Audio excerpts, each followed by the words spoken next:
Allah ka duba ka gani da abin da ya bani ya fasa min kai irin budget din Federal College of Fisheries nan ta Lagos da su budget din su abin da suka kai miliyan 632 miliyan 632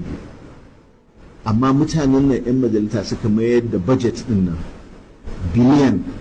40 da miliyan 800 da 'yan kai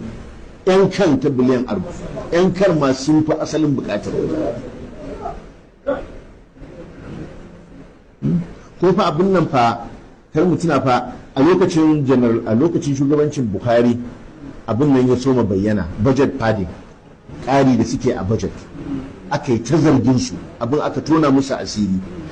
da a ɓoye suke yi kuma da ɗan abin da suke yi ɗan ƙarin wani abu ne wanda yake bai ƙazanta haka ba amma ka duba irin wannan dan Allah to wai kuɗin mutane fa da aka sa shine za a tattara aje ake musu kuma abin da za su yi wannan biliyan 40 ɗin da 'yan kai rabawa za su yi tsakanin su ba za a kai makarantar ba makarantar ga abin da suka ce suna so